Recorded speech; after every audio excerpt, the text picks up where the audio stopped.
If you remember metal slides, they burned legs, spinning so fast on merry-go-rounds. Welcome home. You grew up when playgrounds were built to toughen kids up, not keep them perfectly safe. All that dangerous equipment is gone now. Let's remember 25 playground items from the 1970s that kids today wouldn't survive. The 1972 metal slide wasn't just equipment. It was a heat test when families needed outdoor play, and summer meant second-degree burns were part of recess. Kids didn't need warnings to know what hot meant. They climbed the ladder, sat at the top of the metal slide, baking in 95-degree sun, touched the surface with their hand, felt it searing hot, and slid down anyway on bare legs. Each ride left red marks on thighs. Pain was expected, not prevented. Metal slides cost $200 installed. No shade, no plastic coating, just steel in direct sunlight reaching 150 degrees. Kids learned to test surfaces before sitting, or they got burned and learned the next time. By 1985, plastic slides replaced metal. The 1974 merry-go-round wasn't just a ride, it was a centrifugal force lesson when playgrounds needed motion and recess meant spinning until grip failed. Children didn't need physics class to know what momentum meant. They climbed onto the metal platform, held the center bars, pushed with their feet to spin faster, and held on while the world blurred. The goal was spinning until someone's hands slipped and they flew off onto gravel. Risk was communal, not supervised. Merry-go-rounds cost $400, no speed limit, no padding around edges, just metal, momentum, and grip strength. Kids learned to hold tight or accept falling, no adult intervention. By 1990, merry-go-rounds began disappearing from playgrounds. The 1973 seesaw wasn't just balance, it was trust test when playgrounds needed cooperation, and recess meant getting slammed into dirt if your partner jumped off. Kids didn't need contracts to know what betrayal meant. They sat on opposite ends of a wooden plank, balanced on a metal fulcrum, pushed off the ground with their feet, and rode up and down. If the kid on the bottom jumped off while you were at the top, you dropped 6 feet and hit hard. Trust was physical, immediate, and painful when broken. Seesaws cost $150. No springs to soften landings, no rules against jumping off. Kids learned to choose partners carefully, or they got hurt. By 1985, spring-loaded seesaws appeared. By 2005, most seesaws were removed from playgrounds. Modern equipment didn't improve cooperation. It eliminated the need to trust another child with your safety. The 1975 monkey bars weren't just climbing. They were grip endurance test when playgrounds needed challenge, and recess meant falling onto concrete if hands slipped. Children didn't need coaching to know what grip failure meant. They grabbed the first bar, swung to the next, moved hand over hand across 10 bars, and either reached the end or fell 6 feet onto concrete. Scraped knees and broken wrists were common. Falling was part of learning. Monkey bars cost $300. Concrete underneath. No rubber mats. No wood chips. Just hard surface that taught consequences immediately. Kids built grip strength through repetition, or they stopped trying. The 1976 tall metal swing set wasn't just recreation. It was height management when playgrounds needed thrill, and recess meant pumping legs until the chains went slack at the top. Kids didn't need instruction to know what height meant. They sat on hard rubber seats, grabbed metal chains with bare hands, pumped their legs back and forth, and swung higher until the chains jerked at the peak. Fingers got pinched in chain links. Falls from 8 feet happened. Swinging was skill-based and dangerous. Swing sets cost $350, 10-foot height, metal chains, no soft grips, no bucket seats for toddlers. Kids learned rhythm, momentum, and when to bail out, or they got hurt. The 1974 wooden teeter-totter wasn't just seesaw, it was splinter delivery system when playgrounds used untreated lumber and recess meant sliding bare hands along rough wood handles. Kids didn't need splinter warnings to know wood was rough. They grabbed wooden handles worn smooth in the center but splintered at the ends, pushed off, bounced up and down, and pulled splinters from their palms afterward with their teeth. Each teeter-totter had dozens of splinters waiting. Wood was cheap and dangerous. Teeter-totters cost $120. No sanding, no sealing, just pine or oak planks bolted to a fulcrum, weathering in rain and sun until fibers separated. Kids learned to grip the smooth center, or they picked splinters out for days. By 1985, plastic-coated handles appeared. By 2000, metal and composite materials replaced wood entirely. Modern teeter-totters didn't improve the ride. They eliminated the need to identify safe grip zones. What once lived in choosing where to hold based on visual inspection was outsourced to materials that never splintered, and a quiet human ability to read wood grain and avoid injury was lost completely.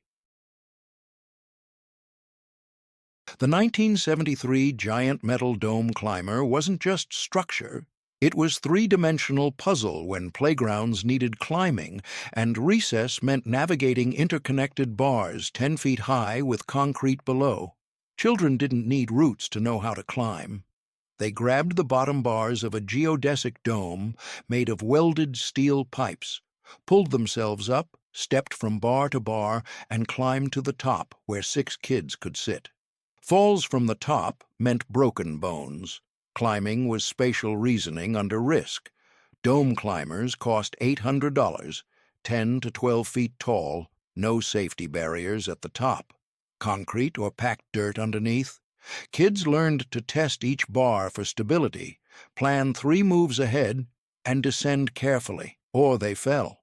By 1995, dome climbers began disappearing due to injury rates. By 2010, most were removed and replaced with low climbing walls. Modern structures didn't improve climbing, they eliminated height and consequence. What once lived in planning a route up and down a 3-dimensional steel structure was outsourced to waist-high plastic climbing walls and a quiet human ability to navigate complex spatial challenges under risk was lost completely. Did you ever climb to the top of the dome? Did anyone you know fall off? The 1975 tire swing wasn't just seat. It was nausea generator when playgrounds repurposed old truck tires and recess meant spinning until vomit or victory.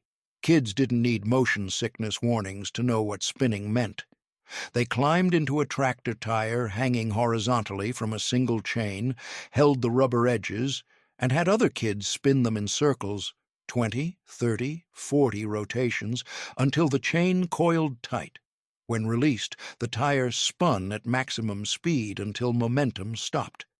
Dizziness and vomiting were common outcomes. Spinning was endurance test. Tire swings cost $30, 1 tire, 1 chain. No spin limit, no stopping mechanism, just rotational physics and inner ear tolerance. Kids learned their limits by exceeding them. There was no other way to know. By 1990, tire swings were redesigned with multiple attachment points to prevent spinning. By 2010, many were removed entirely.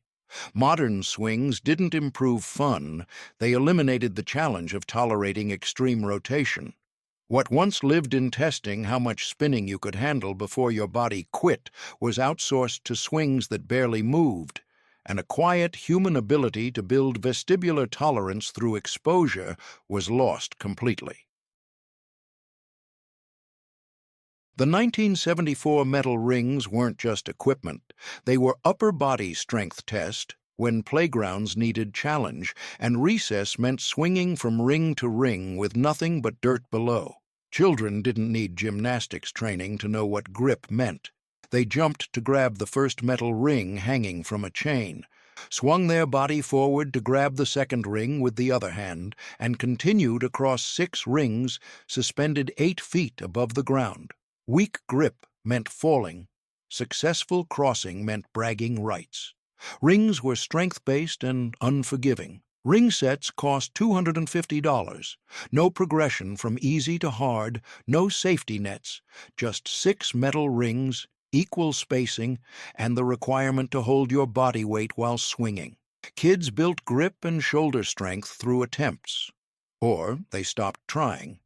By 1995, ring sets began disappearing from public playgrounds. By 2010, they were rare outside of gymnasiums.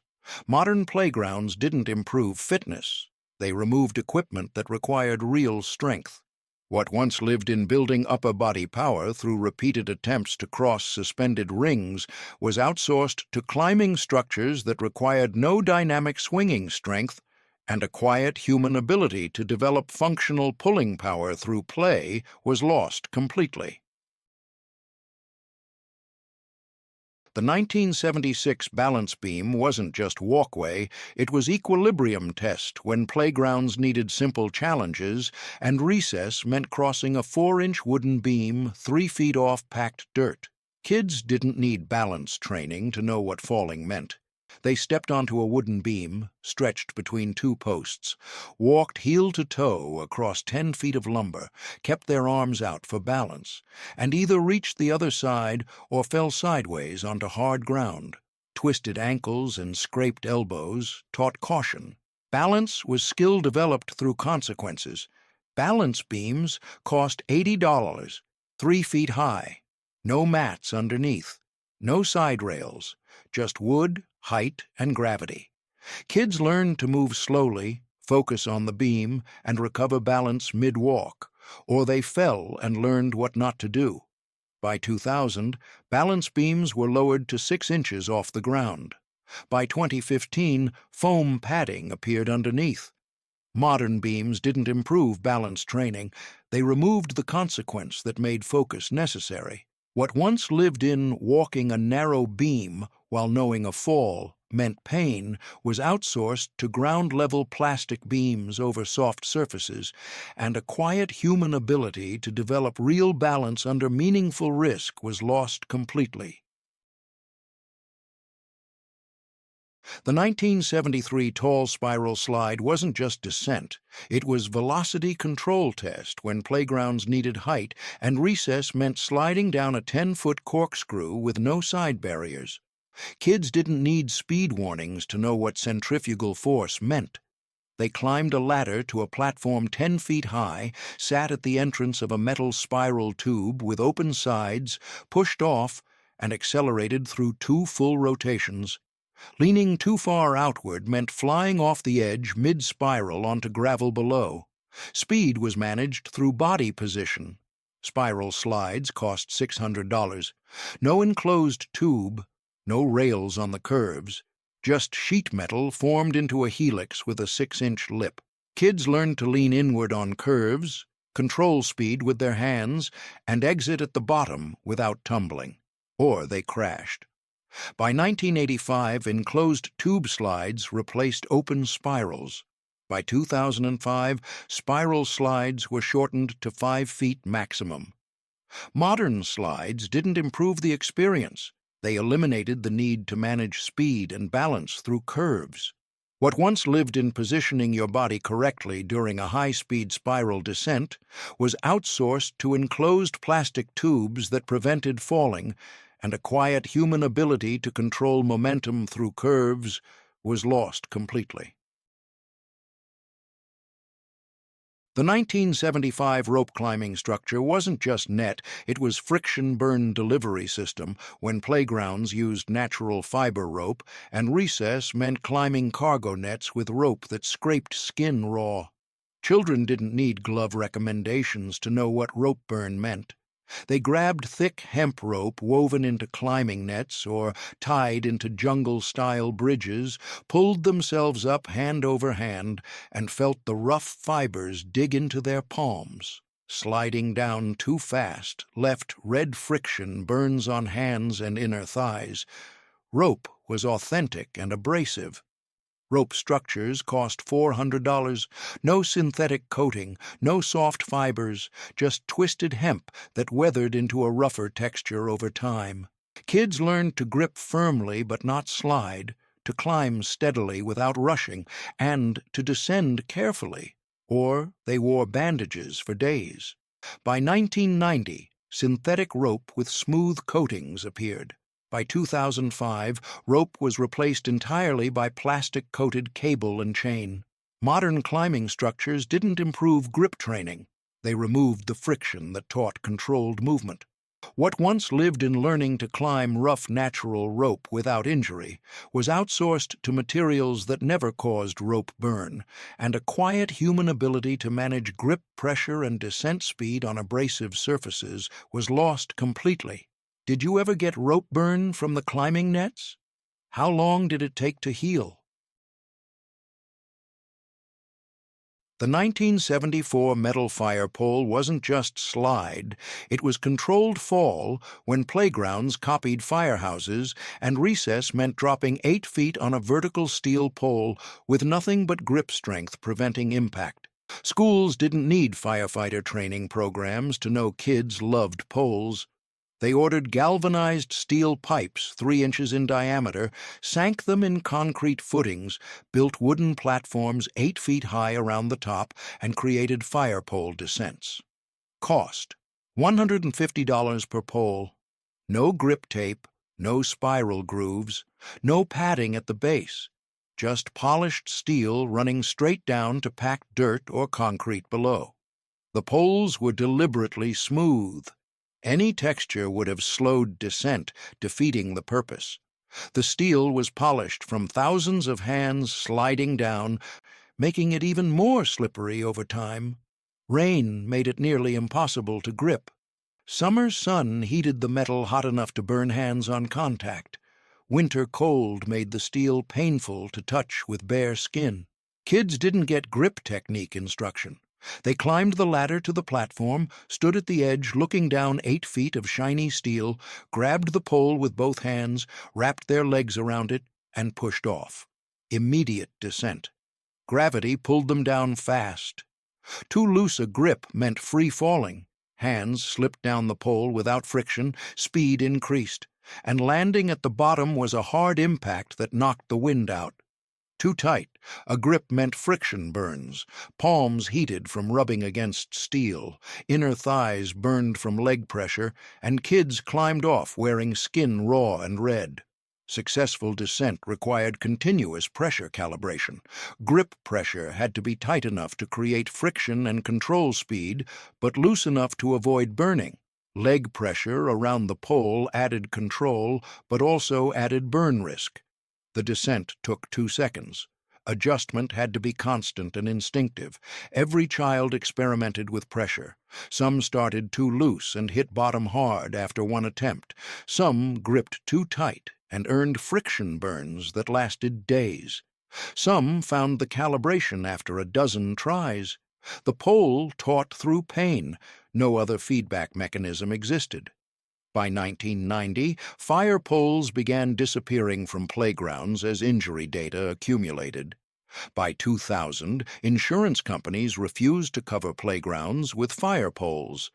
By 2010, virtually all were removed from public spaces. Modern playground standards classified vertical drops as unacceptable fall heights. Modern playgrounds didn't replace the skill. They eliminated vertical descent challenges entirely. What once lived in calibrating grip pressure continuously during an 8-foot slide, feeling the heat build in palms, adjusting leg squeeze to control speed, and learning through immediate feedback of pain or impact was outsourced to ramps and stairs that required no grip at all, and a quiet human ability to control descent speed through grip pressure alone was lost completely. Children no longer learn that grip pressure can be calibrated to control falling speed. Kids no longer develop the instinct to adjust grip tightness based on descent velocity. Playgrounds no longer teach that vertical poles can be descended safely through technique, a skill that applied to climbing down trees, ropes, drain pipes, and any vertical surface requiring controlled descent through friction alone. The fire pole proved that 8-foot vertical drops could be managed through grip calibration without equipment. The 1976 standing swing wasn't just seat. It was balance challenge when playgrounds offered platforms and recess meant swinging while standing on a metal disc suspended by chains. Schools didn't need balance beams to know kids wanted motion challenges. They ordered metal platforms, round discs 18 inches in diameter, or square plates 16 inches on each side, welded chain attachment points to the corners or edges, hung them from swing-set crossbars with 6 feet of chain on each side, and created standing swings. Cost, $200 per swing. No seat, no back support, no safety rails, just a flat metal surface painted red or green and 4 chains. The platform moved in multiple directions. Push forward, and it swung like a regular swing. Shift weight sideways, and it tilted. Pump legs out of sync, and it twisted. The surface was small enough that balance required constant micro-adjustments. Lose focus, and you stepped off the edge into air. Children didn't get technique lessons. They grabbed the chains, stepped onto the platform with both feet, stood upright, and tried to swing. First attempts ended immediately. The platform tilted, feet slid, and kids fell onto gravel from standing height. Second attempts lasted longer. After a dozen tries, kids learned to grip chains tight, bend knees in rhythm, and pump while keeping weight centered. Standing and swinging simultaneously required core strength and timing coordination. Pump too hard, and the platform bucked. Pump unevenly, and it twisted sideways. Shift weight too far forward, and you flew off the front. Too far back, and you fell backward off the rear edge. Peak swing arc reached 6 feet off the ground. Falling from that height onto packed dirt or gravel meant injuries. The standing swing sorted kids by ability. Some never mastered it and gave up after a few attempts. Some could swing but never reached full height. A few kids could pump to maximum arc, twist the swing deliberately, and even jump off mid-swing and land on their feet. Status came from visible skill. By 1995, insurance liability concerns led to removal from most public playgrounds. By 2005, standing swings were rare outside private backyards. By 2010, they were effectively extinct in public spaces. Modern playground standards didn't allow platforms without seats. Modern swings didn't improve the experience. They eliminated the balance challenge entirely. What once lived in coordinating leg pumping with core stability while standing on a moving platform, managing weight distribution across a small surface, recovering from tilts and twists, and building the strength to swing at full arc while standing was outsourced to seated swings with back supports that required no balance skill and a quiet human ability to maintain equilibrium on an unstable moving surface was lost completely. Children no longer learn that swinging standing up requires different skills than swinging seated. Kids no longer develop the core strength and balance necessary to maintain stability on small moving platforms. Playgrounds no longer teach that some activities demand coordination between multiple body systems simultaneously, and with it, the knowledge that maintaining equilibrium on moving surfaces requires constant core engagement and weight management. The 1973 sandbox wasn't just play area, it was contamination zone when playgrounds offered open sand pits, and recess meant digging in sand mixed with cat feces, broken glass, and insects. Schools didn't need sand filtration systems to know kids loved digging. They built wooden frames 8 feet square, filled them with builder's sand trucked in from suppliers, and left them uncovered year-round. Cost: $100 for lumber and sand. No lids, no netting, no barriers, just open sand exposed to weather, animals, and human activity 24 hours a day. The sand collected everything. Neighborhood cats used it as litter boxes overnight. Teenagers threw beer bottles that shattered into the sand. Cigarette butts accumulated in corners. Dead insects floated on puddles after rain. Glass shards worked their way down into deeper layers. Rust from the wooden frame bled into the sand, staining it orange at the edges. Kids didn't get contamination briefings. They knelt in the sand, scooped it with plastic shovels, ran it through their fingers, built castles, and buried their hands wrist deep. Encounters were frequent. A shard of green glass slicing a palm, a cigarette butt in a sand pile, a dried cat dropping crumbling under a shovel. Cuts led to infections. Deep cuts led to tetanus shots at the clinic. Playing in sandbox sand meant constant low-level risk assessment. Kids learned to scan visually before digging, to avoid discolored patches, to recognize suspicious shapes, to brush sand off toys before using them, and to wash hands before eating. Or they got sick. The sandbox taught vigilance through exposure to consequences. Parents complained occasionally. Schools raked the sand once per year.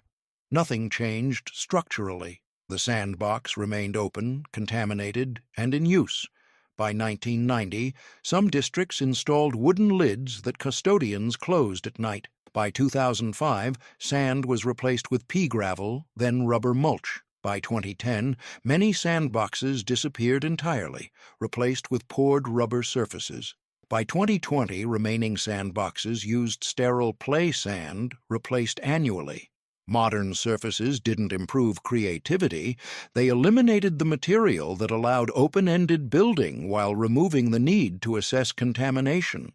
What once lived in visually scanning sand for hazards, recognizing foreign objects, avoiding suspicious areas, and learning through exposure to mild contamination, was outsourced to sterile synthetic surfaces maintained by adults, and a quiet human ability to identify environmental dangers through observation and adjust behavior accordingly was lost completely. Children no longer learn that outdoor materials collect contaminants over time. Kids no longer develop the habit of inspecting play surfaces before contact. Sandboxes no longer teach that shared spaces require vigilance and that carelessness leads to cuts, infections, and illness. The uncovered sandbox proved that play areas didn't need to be clean to be usable. 15. Playground items down.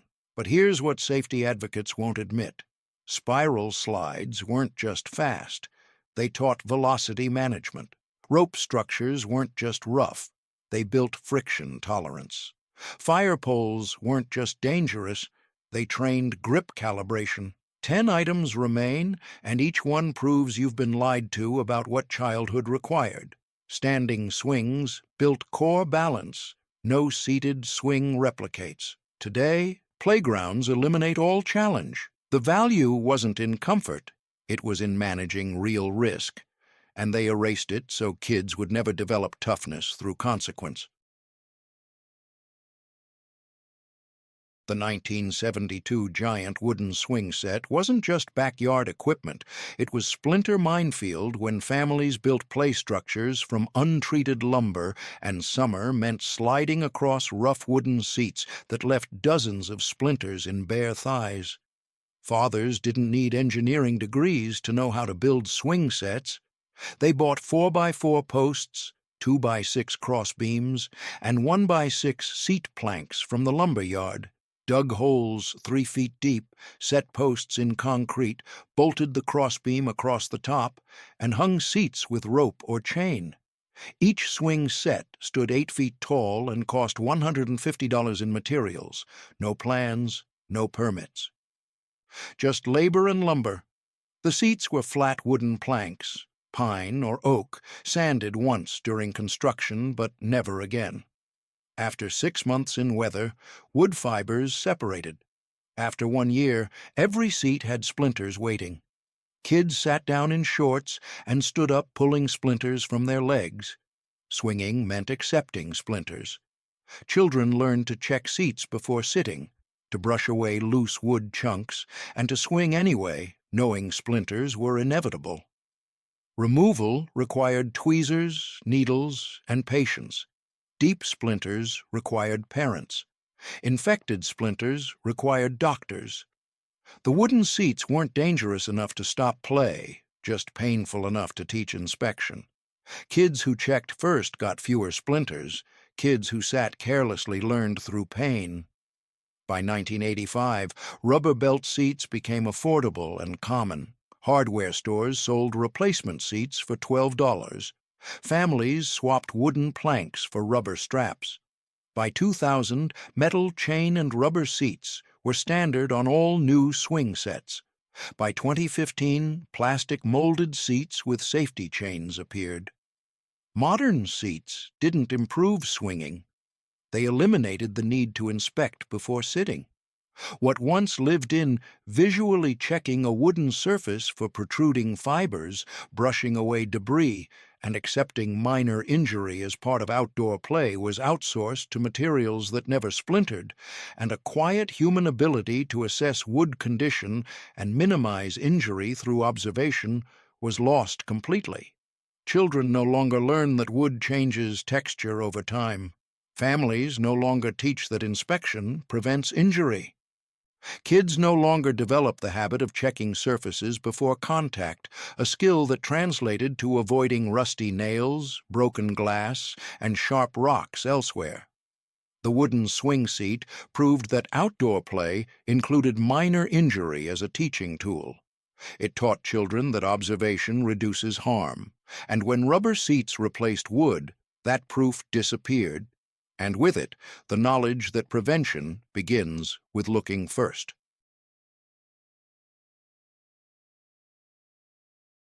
The 1974 concrete climbing wall wasn't just structure. It was grip strength test when playgrounds poured concrete walls with river stones embedded as handholds, and recess meant climbing vertical surfaces with sharp edges and no top rope.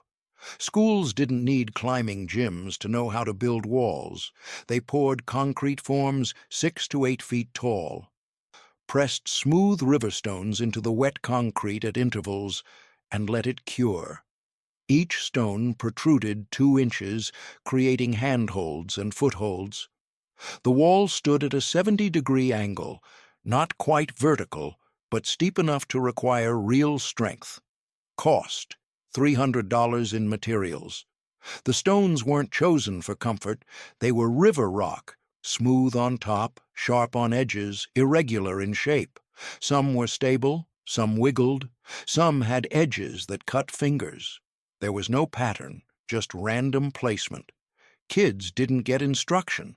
They approached the wall, grabbed the first stone, pulled themselves up, found a foothold, reached for the next stone, and climbed. Weak grip meant falling backward 6 feet onto packed dirt. Sharp stones cut hands. Loose stones gave way mid-climb. Success required testing each hold before trusting it with full weight. Climbing was problem-solving under risk. No route markers, no color-coded difficulty levels, just a wall of irregular stones and the requirement to find a path up. Kids learned to test holds, to shift weight gradually, to plan 3 moves ahead, and to recognize loose stones by slight movement, or they fell and tried again. By 1990, indoor climbing walls with plastic holds appeared in gyms. By 2005, outdoor climbing walls used engineered plastic holds bolted to wood. By 2015, auto belay systems and padded floors became standard. Modern climbing walls didn't improve the skill. They removed the need to assess natural rock. What once lived in testing a stone's stability before committing weight, reading irregularities in surface texture, and accepting cuts as part of climbing was outsourced to uniform plastic holds that never moved and never cut, and a quiet human ability to evaluate natural stone stability through touch and observation was lost completely. Children no longer learn that holds must be tested before trust. Climbers no longer develop the instinct to probe for loose rock. Kids no longer build the tactile sensitivity that distinguishes stable from unstable, a skill that translated to hiking, scrambling, and real outdoor climbing. The concrete climbing wall with embedded river stones proved that real climbing required assessing each hold individually. It taught children that trust comes after testing, and when plastic holds replaced natural stone, that proof disappeared, and with it, the knowledge that stability must be verified through touch before committing weight. The 1975 log balance roller wasn't just balance beam, it was rotational instability when playgrounds mounted horizontal logs on axles, and recess meant walking across spinning cylinders that rolled underfoot. Schools didn't need balance equipment catalogs to know how rotation worked.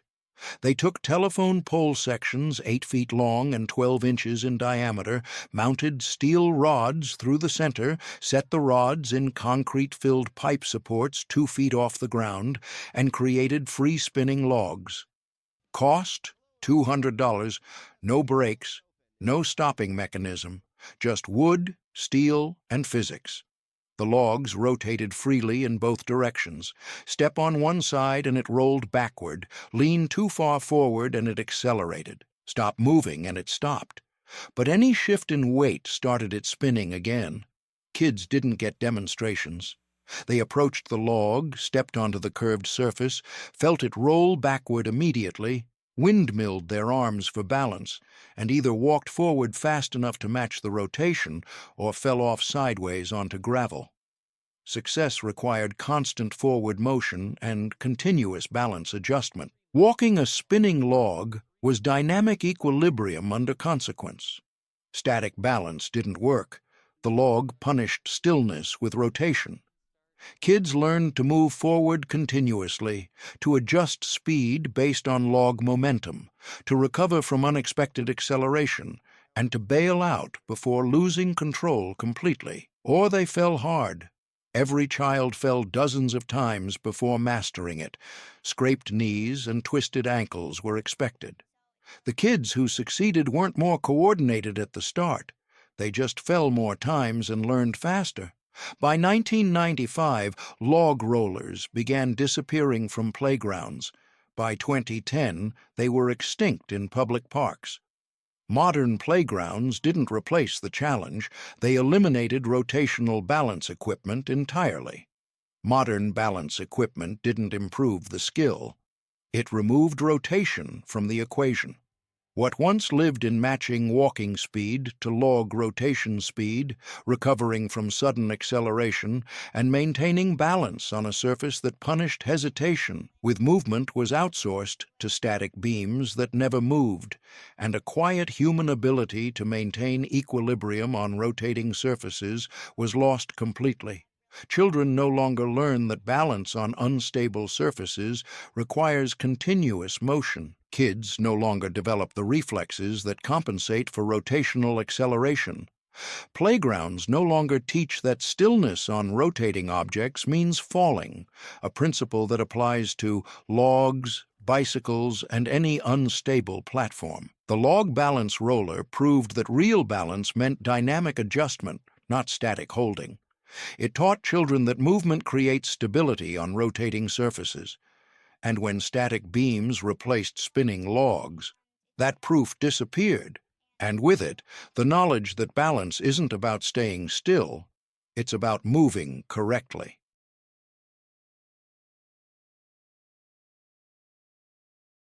The 1973 rocket ship climbing structure wasn't just playground equipment. It was 20-foot vertical challenge when schools installed welded steel rockets, and recess meant climbing exterior ladders to platforms with no railings. Districts didn't need space program budgets to know kids loved rockets.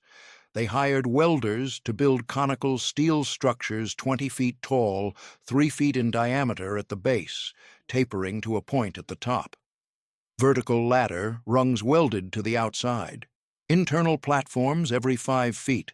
Portholes cut in the sides. Cost, found $200. No safety rails at platforms. No enclosed ladder. Just bare metal and height.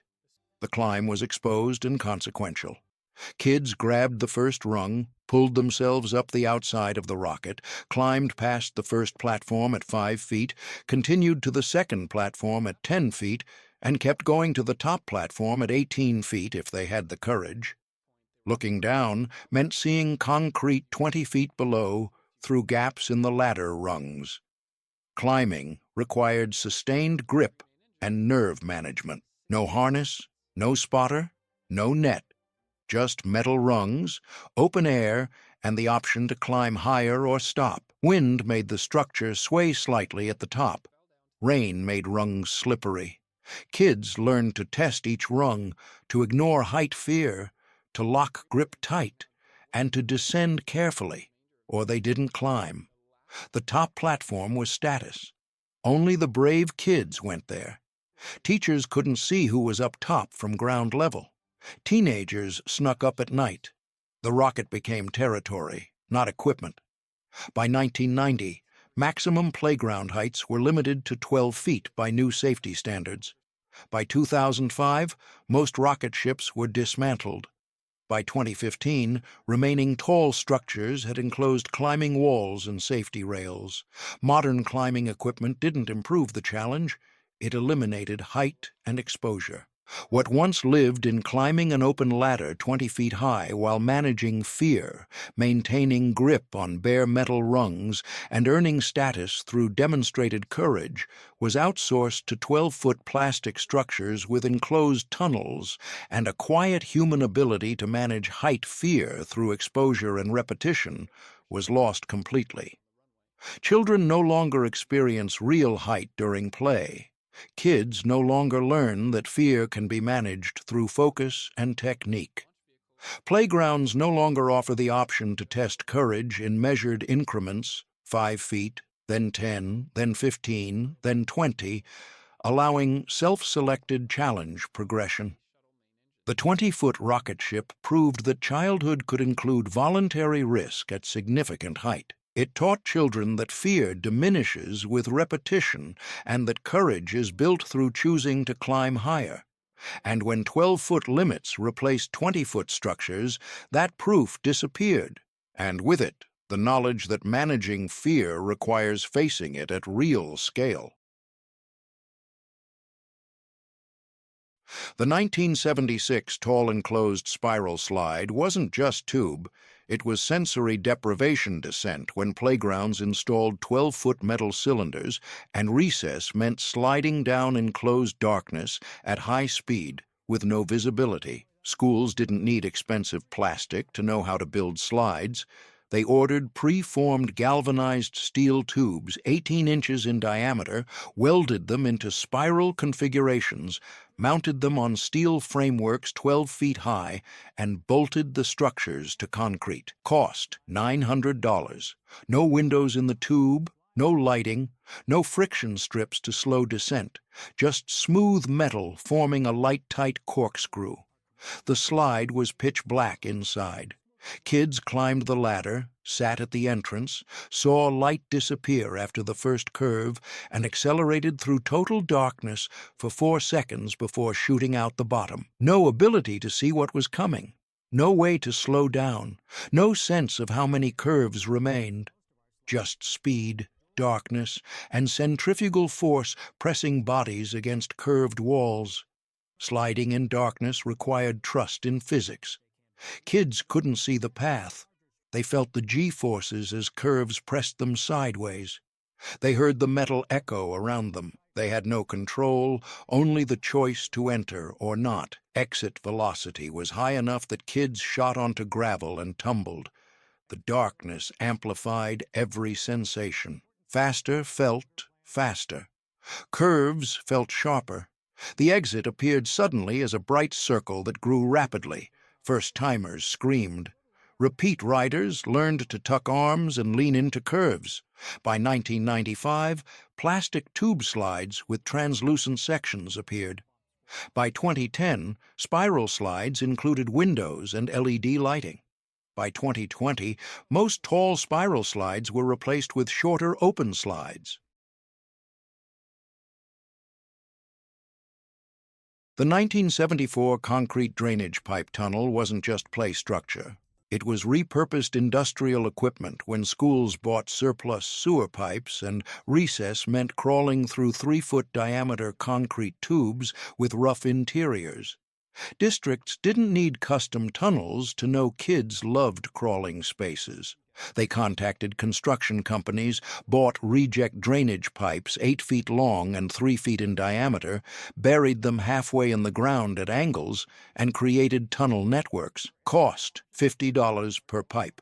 No smoothing of interiors, no padding, no ventilation holes, just raw concrete cast for underground water flow now used by children.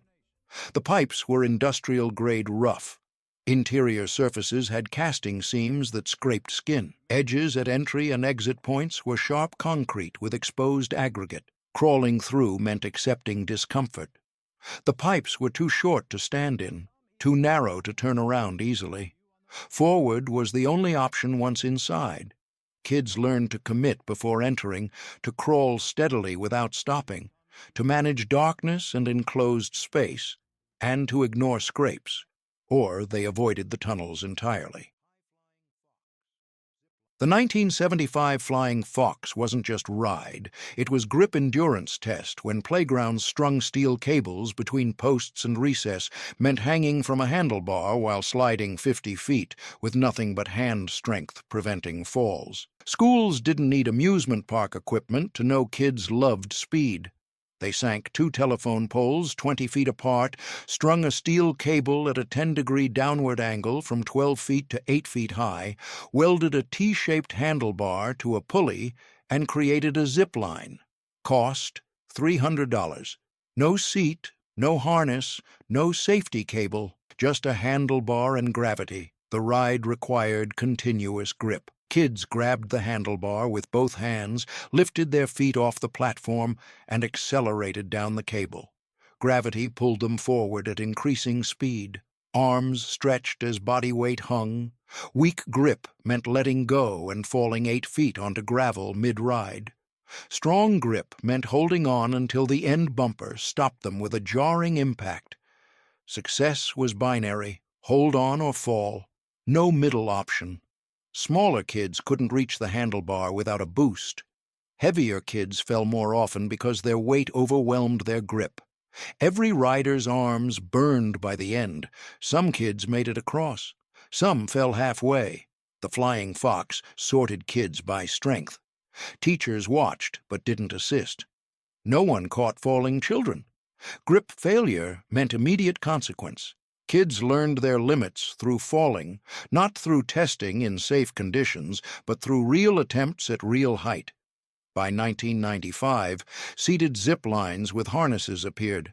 By 2010, dual cable systems with safety straps became standard. By 2020, most grip-only Flying Foxes were removed from public playgrounds. Modern zip lines didn't improve the thrill, they eliminated the strength requirement.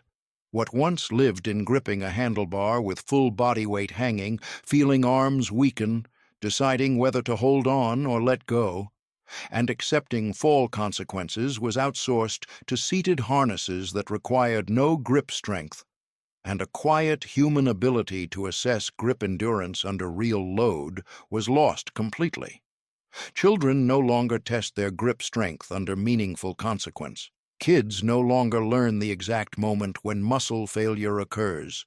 Playgrounds no longer offer equipment that requires sustained strength without backup systems, a reality that applied to climbing ropes, hanging from branches, and any situation where grip meant safety. The Flying Fox proved that play could demand real physical capability with immediate consequences for failure. It taught children their strength limits through direct experience. And when harnesses replaced handlebars, that proof disappeared. And with it, the knowledge that some activities require strength, and weak grip means falling. The 1973 steel climbing poles weren't just vertical bars, they were grip and core challenge when playgrounds installed smooth steel poles in circular arrangements, and recess meant climbing 10 feet on slippery metal with no footholds. Schools didn't need rock climbing walls to know kids needed vertical challenges. They sunk steel pipes 3 inches in diameter, 10 feet into concrete, leaving 8 feet exposed, arranged 6 poles in a circle 6 feet in diameter, and created a climbing structure. Cost $200. No texture on poles, no horizontal bars connecting them, no platform at top, just smooth vertical steel. The poles were deliberately difficult. Smooth galvanized steel offered no grip texture. Rain made them slippery. Summer sun made them hot enough to burn hands. Winter cold made them painful to touch. Climbing required wrapping arms and legs around the pole and shimmying up through friction and core strength alone. Kids didn't get technique instruction. They hugged the pole, squeezed with arms and thighs, pushed up with leg pressure while pulling with arms, and inched upward. Weak core meant sliding back down. Loose grip meant rapid descent that burned skin. Reaching the top meant bragging rights, but no platform. Just touch the top and climb back down. Climbing taught friction management. Too loose and you slid. Too tight and you exhausted yourself. Optimal pressure allowed steady upward progress. Kids learned through dozens of attempts, burning palms, sliding down, trying again. Success required technique development over weeks. By 1990, climbing poles with footholds and textured surfaces appeared. By 2005, most smooth steel poles were removed. By 2015, climbing walls with handholds replaced vertical poles entirely.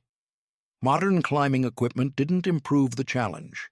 It added handholds and removed the friction requirement.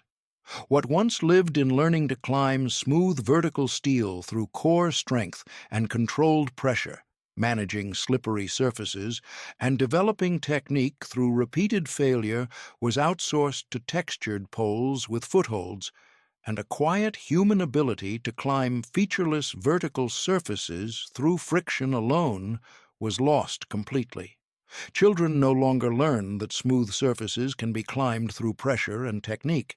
Kids no longer develop the core and grip strength required for friction-based climbing. Playgrounds no longer teach that some vertical challenges have no handholds, a reality that applied to trees, poles, ropes, and any smooth vertical surface encountered outside playgrounds.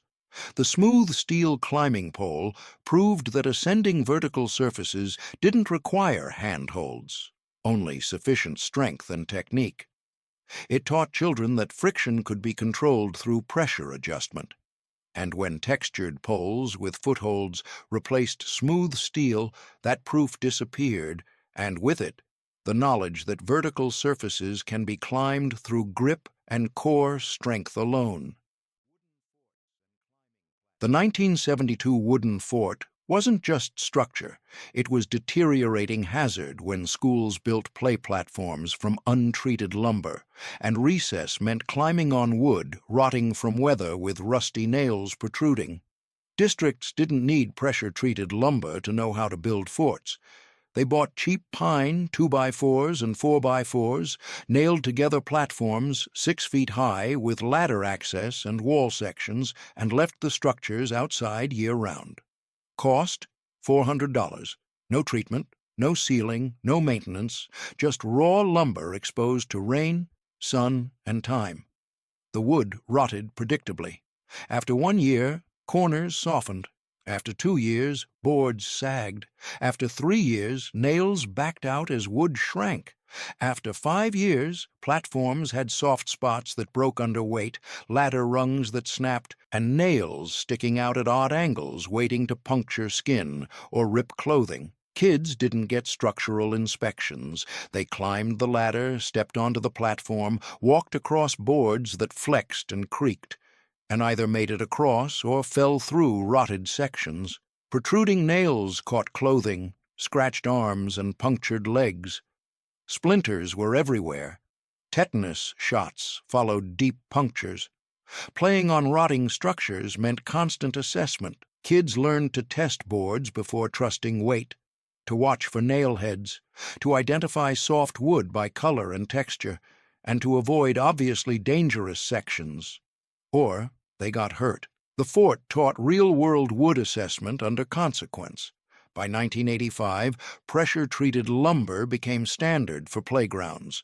By 2000, composite materials replaced wood. By 2015, remaining wooden structures required annual inspections and immediate repairs. Modern structures didn't improve play, they eliminated the need to assess structural integrity.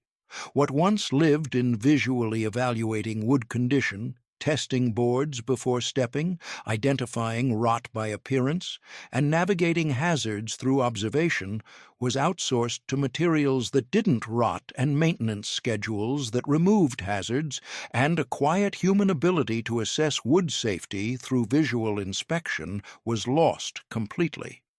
Children no longer learn that wood deteriorates over time and becomes dangerous. Kids no longer develop the skill of testing weight-bearing surfaces before trusting them. Playgrounds no longer teach that structures require inspection before use, a principle that applied to treehouses, docks, old sheds, and any weathered wooden structure encountered outside supervised environments. The rotting wooden fort proved that play structures didn't need to be maintained to remain in use. It taught children that assessment and caution allowed safe use of deteriorating equipment. And when composite materials and inspection schedules replaced untreated lumber, that proof disappeared. And with it, the knowledge that unsafe structures could be navigated through observation and careful movement.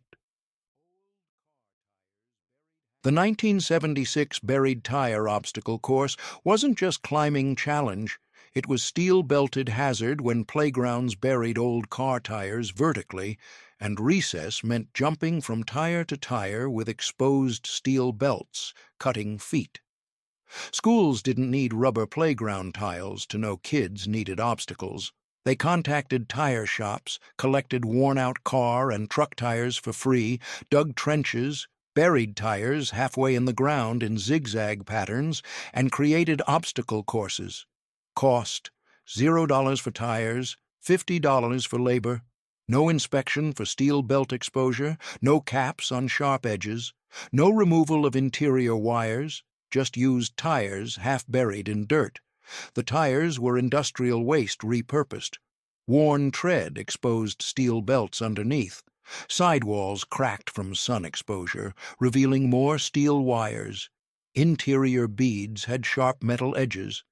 Jumping from tire to tire meant landing on surfaces with protruding wires waiting to puncture bare feet or cut through thin shoe soles. Kids didn't get tetanus warnings. They ran the obstacle course, jumped from tire to tire, balanced on curved rubber surfaces, and occasionally landed on exposed steel that sliced into feet. Cuts required bandaging. Deep punctures required emergency room visits. But the course stayed in use. Playing on buried tires meant foot placement precision. Kids learned to look before jumping, to land on smooth sections, to avoid visible wire exposure, and to wear thick-soled shoes, or they bled. The tires taught consequences for careless movement. By 1990, new tires specifically manufactured for playgrounds appeared with no steel belts. By 2005, rubber tiles and synthetic surfaces replaced tire courses. By 2015, used tires were banned from playgrounds due to steel exposure and toxic material concerns. Modern surfaces didn't improve the challenge, they eliminated sharp edges and the need for foot placement precision. What once lived in visually scanning landing surfaces before jumping, choosing clean spots on worn rubber, and moving carefully through obstacle courses with consequences, was outsourced to smooth synthetic tiles with no hazards and a quiet human ability to navigate environments with sharp edges through attention and precision was lost completely. Children no longer learn that ground surfaces contain hazards requiring visual inspection. Kids no longer develop the habit of looking before stepping. Playgrounds no longer teach that foot placement matters and that careless landings cause injury, a principle that applied to rocky trails, construction sites, junkyards, and any uncontrolled environment outside manicured spaces. The buried tire obstacle course proved that playground surfaces didn't need to be safe to be usable. It taught children that hazards could be avoided through observation and precision. And when synthetic surfaces replaced used tires, that proof disappeared. And with it, the knowledge that safety comes from attention, not from hazard elimination.